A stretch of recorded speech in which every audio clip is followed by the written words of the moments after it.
Shalom, Bapak, Ibu, dan saudara-saudari sekalian. Kita bertemu lagi dalam ibadah hari ini. Walaupun kita tidak bertemu muka, tapi saya yakin bahwa hati kita satu. Bersama-sama kita mau memuji dan menyembah Tuhan. Kita mau mendengarkan firman Tuhan dengan sungguh-sungguh. Tetapi sebelumnya, marilah kita tundukkan kepala dan berdoa. Tuhan Allah yang baik, sungguh kami bersyukur atas penyertaan dan pimpinan-Mu dalam kehidupan kami. Ajar kami ya Tuhan, untuk peka melihat kebaikan dan anugerah-Mu.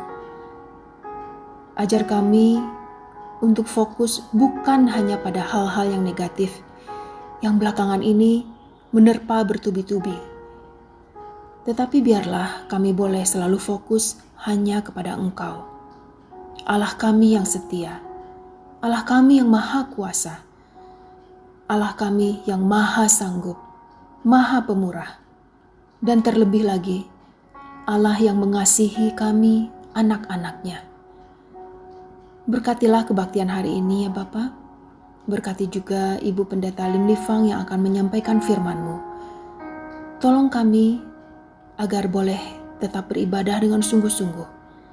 Biarlah kami boleh menyenangkan hati-Mu melalui puji-pujian dan persembahan kami. Hanya dalam nama Tuhan Yesus kami berdoa. Amin. Pertolongan kita adalah dalam nama Tuhan yang menjadikan langit dan bumi, yang tetap setia untuk selama-lamanya. Turunlah atas kita sekalian anugerah dan damai sejahtera dari Allah Bapa dan Tuhan kita Yesus Kristus. Amin. Saat ini kita berada pada masa-masa yang sangat sulit. Dan kalau kita bicara soal COVID-19, semua orang sama rata merasakan dampaknya. Walaupun mungkin dari sisi yang berbeda. Ada yang terdampak kesehatannya, ada yang terdampak ekonominya, sekolahnya, pekerjaannya, dan lain-lain. Pada saat orang lain mengalami masalah, seringkali kita dengan mudahnya mengatakan, serahkan saja sama Tuhan. Tapi pada saat kita sendiri yang mengalami, mulai ragu, muncul banyak sekali pertanyaan, kebimbangan, ketidakyakinan, kekhawatiran. Tapi sebagai anak Tuhan, inilah saat bagi kita untuk betul-betul melakukan apa yang kita ucapkan. Imani bahwa Tuhan pasti sanggup. Tuhan Yesus akan menopang kita. Tangan Tuhan tidak pernah terlambat mengangkat kita. Dan yang paling penting, jangan berhenti berharap padanya. Mari bersama-sama kita angkat pujian ini.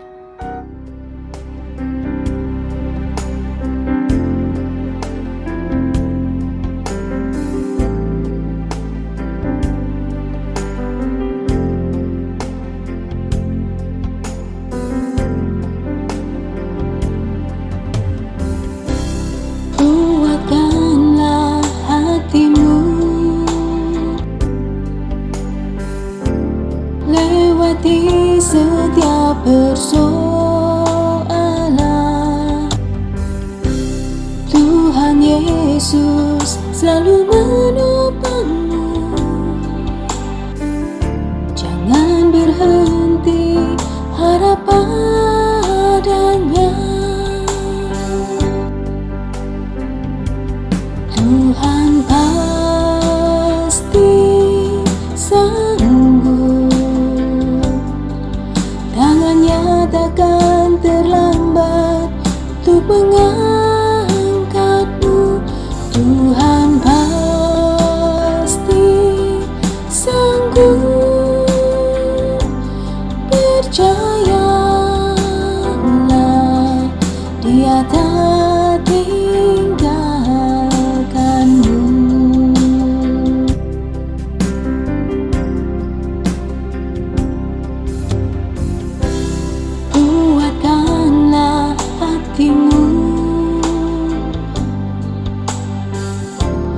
Lewati setiap persoalan,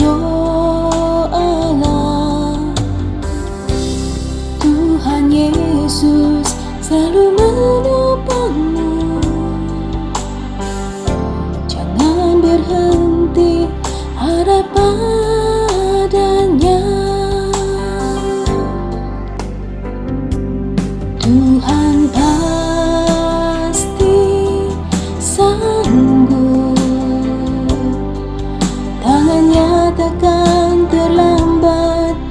untuk mengangkatmu.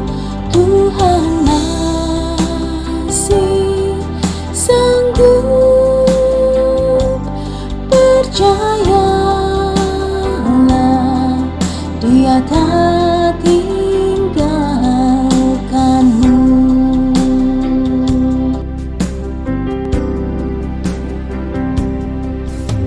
Mazmur 54 ayat 6. Sesungguhnya Allah adalah penolongku, Tuhanlah yang menopang aku. Tuhan telah berfirman, Dia tidak pernah meninggalkan kita. Marilah kita senantiasa hanya berharap kepada Tuhan. Mari kita angkat pujian ini dengan lebih sungguh lagi. Tuhan pasti sanggup, tangannya takkan terlambat untuk mengangkatmu. Tuhan masih sanggup, percayalah,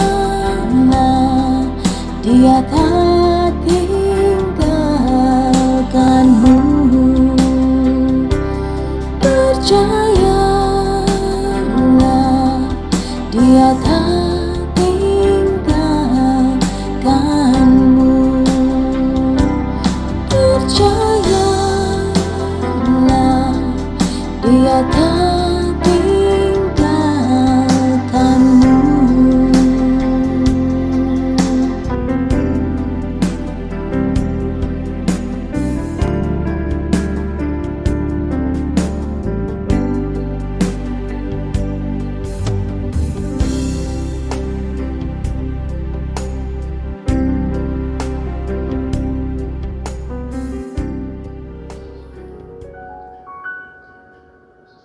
Mari kita bersama-sama membaca Alkitab yang diambil dari Mazmur 23 ayat yang pertama sampai dengan ayat ke-6. Tuhan, gembalaku yang baik. Mazmur Daud.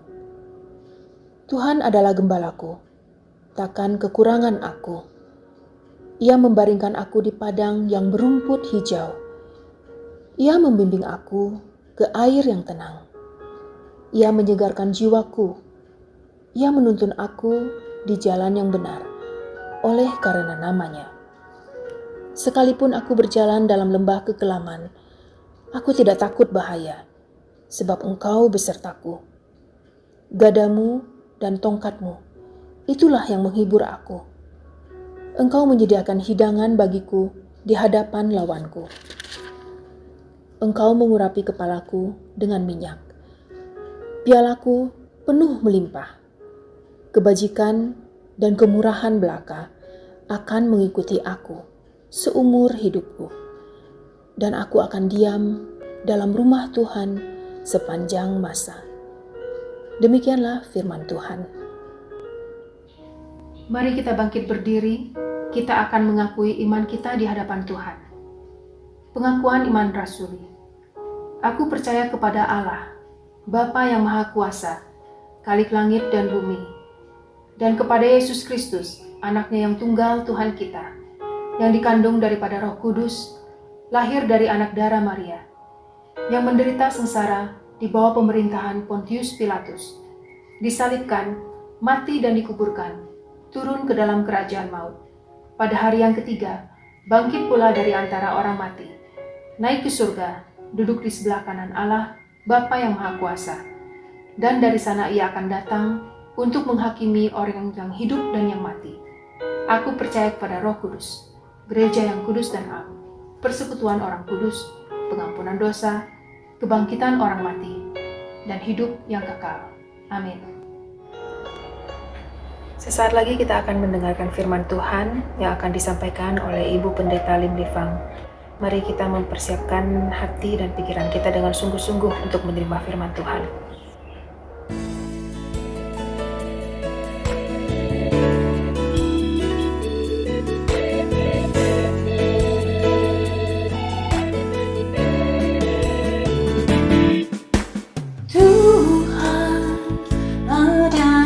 Gembalaku, takkan kekurangan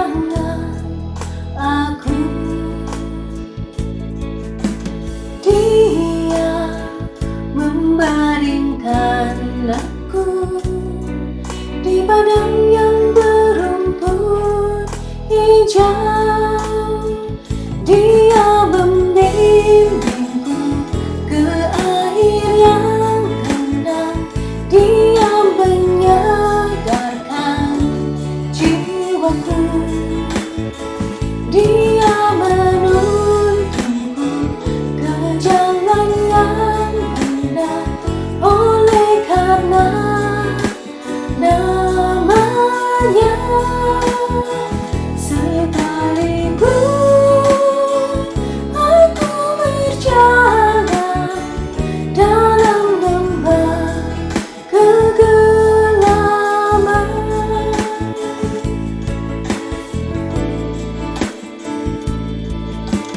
aku tidak takut bahaya, sebab Engkau besertaku. Gadamu dan tongkatmu, itulah yang menghibur aku. Dia membimbingku ke air yang tenang, Dia menyegarkan jiwaku, Dia menuntunku ke jalan yang benar, oleh karena namanya. Sekalipun aku berjalan dalam lembah kegelapan,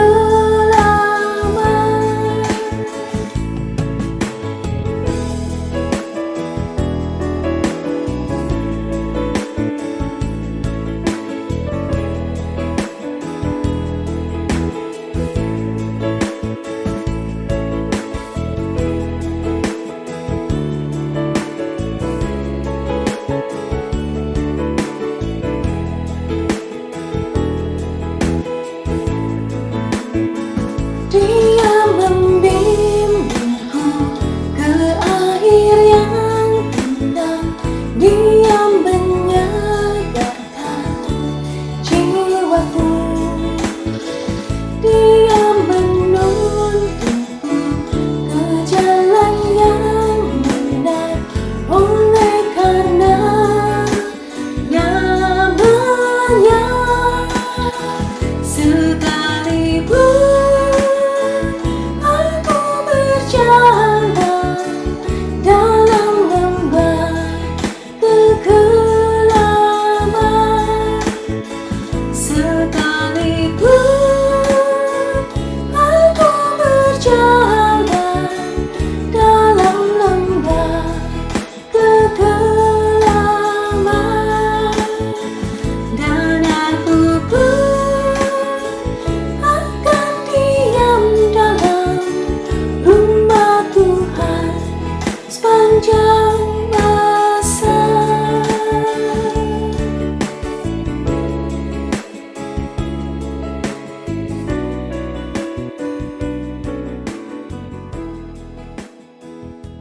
Selamat pagi Bapak Ibu sekalian, jemaat yang kekasih, jemaat Sidang Kristus dimanapun saudara berada, Shalom. Kita berjumpa lagi dalam kebaktian online. Mari sebelumnya kita bersama-sama masuk dalam doa. Tuhan Allah Bapa di surga, terima kasih ya Tuhan untuk segala pemeliharaan Tuhan, berkat Tuhan yang melimpah kepada setiap kami. Kami masih ada sampai saat ini, masih bisa hidup dan juga bernapas dari semua berkat anugerah Tuhan. Bapa di surga, sampai saat ini kami masih beribadah di rumah masing-masing dan mendengarkan bagian firman Tuhan dalam online. Tapi kiranya Tuhan sendiri akan menolong kami untuk bisa dapat mengerti apa yang Tuhan ingin kami mengerti mengenai firman Tuhan. Sebentar kami akan merenungkan bagian firman Tuhan ini. Tuhan menyertai kami. Terima kasih Bapa, di dalam nama Yesus Kristus kami ucap syukur dan berdoa. Amin. Saudara-saudara yang kekasih, dimanapun saudara berada, kiranya Tuhan tetap beserta dan juga Tuhan memberkati sampai saat ini, walaupun kita tidak bisa bersama-sama berkumpul di gereja untuk beribadah, tapi biarlah kita juga tetap merenungkan firman Tuhan. Saudara sekalian, kita mengerti tahu bahwa Raja Daud itu sejak dia masih remaja, kira-kira umur 13-an tahun, dia masih seorang gembala cilik. Dia menggembalakan kawanan domba ayahnya, dan terus dia menggembalakan sampai malam hari. Dan Daud adalah anak bungsu atau anak yang paling kecil dari ke-8 saudara dari anak Isai. Mungkin Daud juga perawakannya kecil, tidak seperti kakak-kakaknya yang tinggi, tegap, yang ditaksir oleh Samuel, yang melihat penampilannya mungkin yang akan diurapi sebagai raja. Tapi ternyata Tuhan memilih Daud untuk diurapi menjadi raja. Tuhan memimpin kehidupan Daud dari seorang gembala kecil sampai dia naik tahta kerajaan Israel. Sudah sekalian, perjalanan kehidupan Daud itu berliku-liku, naik turun, dan beberapa kali dia nyaris mati, nyaris terbunuh. Daud sangat merasakan, sangat mengalami perlindungan dan pimpinan Tuhan. Oleh sebab itu ketika dia masuk masa tengah bahaya, dia dengan penuh ucapan syukur menuliskan Mazmur 23 ini. Mazmur ini bukan untuk memuji bahasa yang indah dari pemazmur, tetapi untuk memuji keagungan, kebesaran Allah. Dan saudara sekalian, suatu kali hari Minggu, kebaktian Minggu di sebuah gereja di desa, ada acara untuk membacakan Mazmur 23. Dan ada 2 orang yang membacakannya. Dia adalah seorang dosen bahasa dari sebuah universitas. Ketika dia membacakan Mazmur ini, semua orang terkagum-kagum, tertegun karena indahnya bahasa dari Mazmur 23. Kemudian seorang lagi yang membacakan adalah pendeta tua dari gereja setempat itu. Ketika dia membacakannya, orang-orang yang mendengarkannya terharu, menitiskan air mata. Nah, saudara sekalian, kemudian dosen ini mengatakan, yang aku pahami tentang Mazmur ini adalah pemazmur yaitu pemazmur. Sedangkan yang dipahami oleh Bapak pendeta ini adalah gembala dari Mazmur ini, yaitu dari pemazmur ini. Terus sekalian, mari kita akan membuka Mazmur 23 yang tidak asing lagi bagi setiap kita. Mungkin banyak juga saudara-saudara yang bisa menghafalnya di luar kepala. Saya akan membacakannya, Mazmur 23 ayat 1 sampai dengan yang terakhir ayat 6. Demikian firman Tuhan, Tuhan gembalaku yang baik. Mazmur Daud, Tuhan adalah gembalaku, takkan kekurangan aku. Ia membaringkan aku di padang yang berumput hijau. Ia membimbing aku ke air yang tenang. Ia menyegarkan jiwaku. Ia menuntun aku di jalan yang benar oleh karena namanya. Sekalipun aku berjalan dalam lembah kekelaman, aku tidak takut bahaya, sebab Engkau besertaku. Gadamu, tongkatmu, itulah yang menghibur aku. Engkau menyediakan hidangan bagiku di hadapan lawanku. Engkau mengurapi kepalaku dengan minyak, laku penuh melimpah. Kebajikan dan kemurahan belaka akan mengikuti aku seumur hidupku, dan aku akan diam dalam rumah Tuhan sepanjang masa. Sekalian, di sini ayat yang ke-1 dan ke-2 ini menuliskan tentang pemberian Tuhan. Tuhan adalah gembalaku. Ini membuktikan bahwa keagamaan atau agama yang kita percayai adalah agama yang Allahnya hidup, yang real, bukan Allah yang mati, yang tinggal tulang belulang atau sudah menjadi bersatu dengan tanah di liang kubur. Bukan Allah yang tidak bisa bergerak, juga bukan Allah yang buatan tangan manusia, tapi Allah yang hidup, Allah yang sejati. Ketika kita percaya kepada Yesus Kristus, berarti kita menerima hidup Allahnya yang hidup. Sekalian, gembalaku, kata ini menunjukkan pengalaman keagamaan pribadi, bukan pengalaman atau kesaksian orang lain. Sekalian, orang Kristen harus bisa berjumpa dengan Allah melalui firman-Nya. Baru dia merasakan, membuktikan bahwa firman Allah itu hidup dan berkuasa. Oleh sebab itu sering kita menekankan bahwa kita harus melakukan firman Tuhan. Baru kita tahu bahwa firman Tuhan itu real. Tuhan firman itu ya dan amin dan berkuasa. Seorang yang percaya kepada Tuhan dengan tulus, dia tidak banyak mengerti firman Tuhan. Dia mengatakan, firman Tuhan kata pendeta begini-begini dan harus melakukan memberikan perpuluhan. Saya lakukan aja perpuluhan. Ternyata betul. Ya, beberapa hari kemudian Tuhan mengembalikan uang itu kepada saya. Saudara sekalian, Allah atau Tuhan yang kita percayai itu bukan berdasarkan pemikiran atau konsep manusia, tetapi Allah sendiri yang real dan eksis dan alive, yang hidup.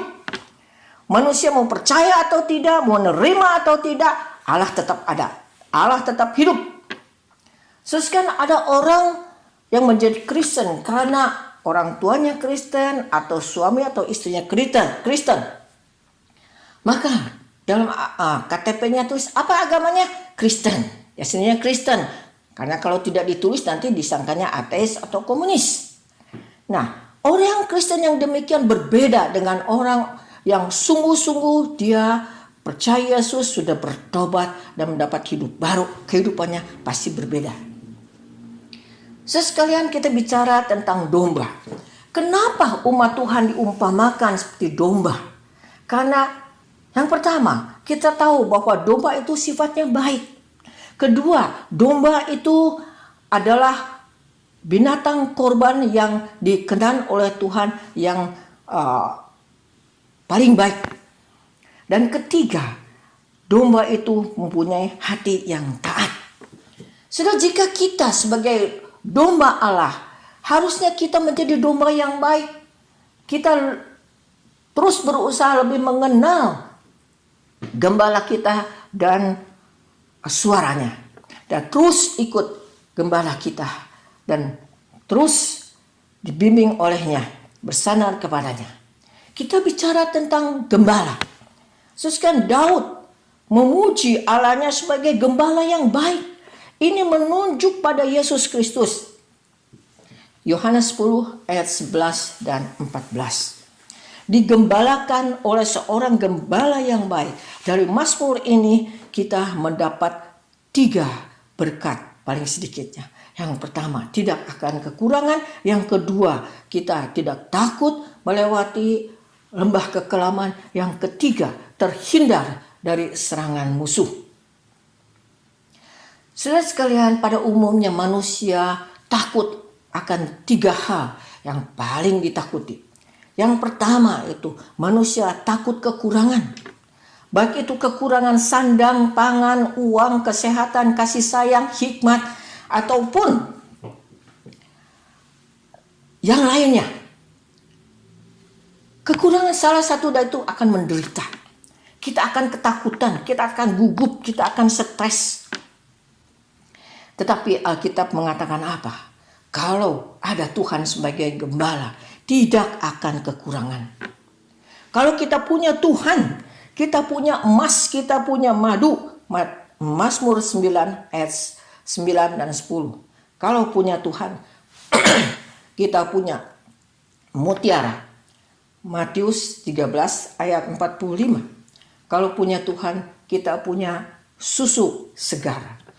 Yesaya 66 ayat 11. Kalau kita punya Tuhan, kita punya makanan. Yohanes 6 ayat 50. Kalau kita punya Tuhan, kita punya pakaian yang indah. Yesaya 61 ayat 10. Saudara, orang Kristen yang sejati mempunyai Allah sebagai gembalanya. Kenapa kita bisa khawatir lagi setiap hari? Nah, saudara sekalian, ketakutan yang kedua untuk manusia itu adalah kematian. Karena melewati lembah kekelaman. Karena apa? Karena manusia itu semua telah berdosa. Sedangkan murka Allah tidak akan meninggalkan diri manusia yang berdosa. Dan manusia juga siapa yang tahu setelah mati akan terjadi apa? Oleh sebab itu cara satu-satunya untuk menyelesaikan ketakutan akan kematian, yaitu jiwa kita harus disegarkan. Kita harus tahu bahwa kita orang berdosa. Kita harus datang kepada Yesus. Kita harus bertobat dan menikmati hidup baru dan lahir baru. Dan terus mengikuti jalan Yesus di jalan yang benar. Dan lebih banyak berbuat kebaikan. Ketakutan yang ketiga dari manusia yaitu takut serangan musuh. Sekarang musuh itu bukan hanya yang berbentuk kelihatan orang jahat atau jebakan atau nafsu dunia. Tetapi yang tidak kelihatan yaitu iblis yang lebih mengerikan, saudara sekalian. Dia selalu ikut-ikutan atau menunggangi segala sesuatu yang menyerang manusia. Misalnya dalam beberapa bulan ini semua ada diporak-porandakan, seluruh dunia porak-porandakan oleh virus corona. Saya yakin iblis itu ikut andil, khususnya terhadap orang-orang Kristen. Dia melemahkan iman orang Kristen sehingga banyak orang Kristen menjadi ragu kepada Allah, menjadi bertanya-tanya, di mana Allah? Kenapa Allah tidak menolong? Kenapa Allah tidak mengasihi? Dan bersungut-sungut kepada Allah. Dan iblis di sana mengadu dombakan sesama hamba Tuhan sehingga mereka saling menyerang, saling mengkritik. Oleh sebab itu, saudara sekalian, mari kita kembali kepada Alkitab, back to the Bible. Kita harus percaya bahwa kita mempunyai gembala yang baik. Kalau kita terus bersandar kepadanya, maka kita tidak lagi takut akan serangan musuh. Dan sang gembala sendiri juga mengatakan dalam Yohanes 16 ayat 33. Semuanya ini kukatakan kepadamu supaya kamu beroleh damai sejahtera dalamku. Dalam dunia kamu menderita penganiayaan, tetapi kuatkanlah hatimu sebab aku telah mengalahkan dunia. Amin ya saudara sekalian. Ayat ketiga dan keempat di sini menceritakan pimpinan Tuhan. Ayat kelima dan keenam di sini menceritakan perjamuan Tuhan. Saudara, hidup manusia tidak henti-hentinya ada peperangan. Sekali lagi iblis itu yang tidak kelihatan selalu berputar-putar, mengaum-ngaum, mencari maksa untuk menyantap manusia. Tetapi seringkali juga dia seperti malaikat terang. Dia menggoda, menggiurkan, dan menjebak, menjatuhkan manusia. Berarti peperangan ini ada dua macam, saudara sekalian. Yaitu yang kelihatan dan yang tidak kelihatan. Seperti sekali lagi, dunia ini semua sedang berperang dengan virus, tidak kelihatan oleh kasat manusia. Hanya di bawah mikroskop baru bisa kelihatan. Oleh sebab itu kita harus senantiasa mengenakan seluruh perlengkapan senjata Allah, yaitu senjata rohani, perlengkapan rohani yang diuraikan dalam Efesus 6 ayat 10 sampai dengan 18. Saudara sekalian, peperangan yang dengan wujud ya, mereka yang di garis depan di medan peperangan, tentara-tentara itu setiap hari mereka berjalan berliku-liku dan seringkali melewati lembah kekelaman. Kalau mereka sekali saja mereka lengah, tidak berjaga-jaga atau kurang berjaga-jaga, maka kegagalan maut akan langsung menimpa mereka.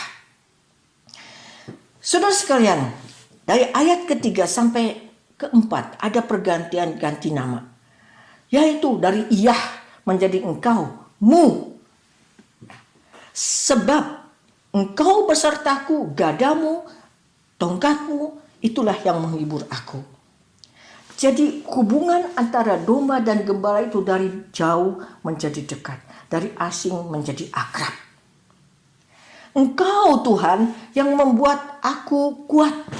Ketika aku lemah, Engkau menguatkan aku. Ketika aku mundur, Engkau membangunkan aku. Ketika aku putus asa, Engkau menghibur aku. Ketika rohaniku sakit, Engkau mengampuni dan menyembuhkan aku. Ketika aku bersalah, Engkau memimpin aku ke jalan yang benar.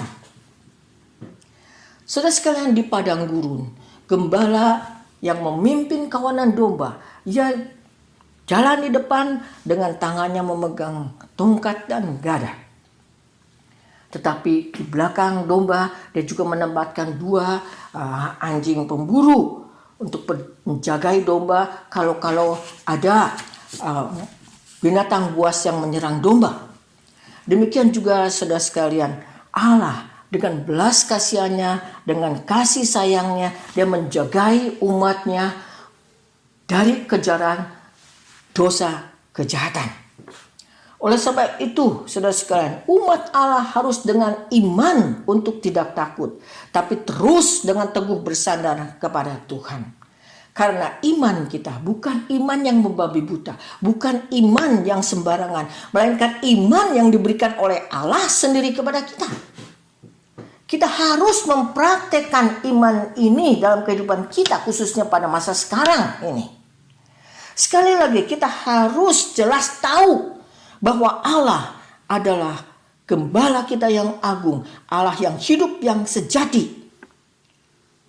Dia bahkan dengan hidangan menjamu kita di hadapan lawan kita, di hadapan musuh kita, dan mengurapi kepala kita dengan minyak sampai luber. Oleh sebab itu kita jangan meremehkan diri kita sendiri. Jangan kita kehilangan gairah. Karena Tuhan mengasihi setiap kita. Dia mau menempatkan kita di suatu tempat posisi yang mulia. Seperti tamu VIP di bait Allah untuk selama-lamanya. Tetapi ada 2 hal yang harus kita ingatkan selalu. 1, janganlah kita mencobai Allah. Jangan menantang Allah. Oh, Allah kita lebih besar dari virus corona. Tuhan pasti menjagai kita. Dengan demikian, dia mengabaikan protokol kesehatan. Dia mengabaikan himbauan pemerintah yang berusaha memutuskan penularan COVID. Itu tidak benar, saudara sekalian. Memang Allah itu lebih besar dari virus corona, dari apapun lebih besar. Tetapi kalau Allah mengizinkan dengan dia punya maksud tertentu, manusia bisa apa? Yang kedua, saudara sekalian, janganlah kita ketika kita butuh, ketika ada bahaya, baru kita mencari Allah, mencari Tuhan. Tetapi harus senantiasa kita berdekat kepada Tuhan, mencari Tuhan, dan setiap saat kita berdoa, melibatkan Tuhan dalam kehidupan kita dalam aspek apapun. Sehingga Tuhan terus melindungi kita, berkati kita. Amin. Kita berdoa. Tuhan, terima kasih untuk kesempatan ini. Walaupun kita tidak bersama-sama di gereja, tapi telah mendengar firman Tuhan yang ya dan amin. Bapa di surga, sungguh Engkau gembala yang baik, yang senantiasa memelihara kami sebagai domba-domba-Mu, yang berkati kami. Ya Tuhan, kami juga merasakan berkat kebaikan Tuhan itu ya Tuhan. Kiranya Tuhan terus menolong agar setiap anak-anak-Mu dimanapun berada, kuatkan imannya dan melindunginya, dan jauhkan dari segala mara bahaya, segala kejahatan. Tapi biar mereka, setiap kami juga terus bersandar kepada Tuhan. Terima kasih Bapa, kiranya terus menyertai setiap kami, dan juga untuk jemaat GSK Bandung dimanapun berada, Tuhan berkati. Dan kiranya Tuhan juga menolong kami rakyat Indonesia ini ya Tuhan, biar secepatnya bisa lewatlah semua pandemik ini ya Tuhan. Bisa rakyat juga patuh akan pengaturan pemerintah, dan juga bisa beradaptasi dengan situasi new normal ini. Dan kiranya Tuhan juga menolong agar Indonesia dipulihkan dari ekonominya yang menurun beberapa waktu ini. Terima kasih Bapa, berkati setiap kami kembalikan segala kemuliaan kepada Bapa di surga. Di dalam nama Yesus Kristus kami ucap syukur dan berdoa. Amin. Kita naikkan pujian doksologi dan doa berkat oleh Ibu Pendeta Lim Livang.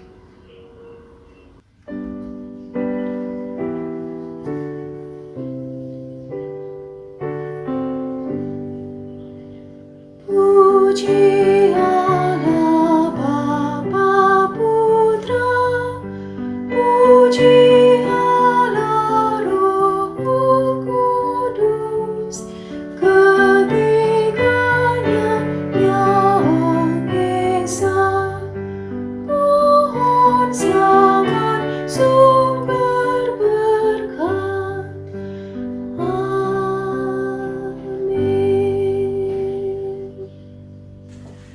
Sekalian, arahkanlah hatimu, bukalah hatimu, dan terima berkat Tuhan. Kiranya kasih karunia dari Allah Bapa, pemeliharaan dan kekuatan dan penghiburan dari Yesus Kristus, persekutuan pimpinan dari Roh Kudus menyertai saudara sekalian dari saat ini sampai selama-lamanya. Amin. Demikianlah ibadah kita hari ini telah selesai. Terima kasih Bapak, Ibu, saudara-saudari sekalian yang telah bergabung bersama-sama dengan kami. Kami nantikan kehadiran semuanya dalam ibadah minggu depan. Kebaktian selesai, silakan untuk bersaat teduh. Tuhan Yesus memberkati.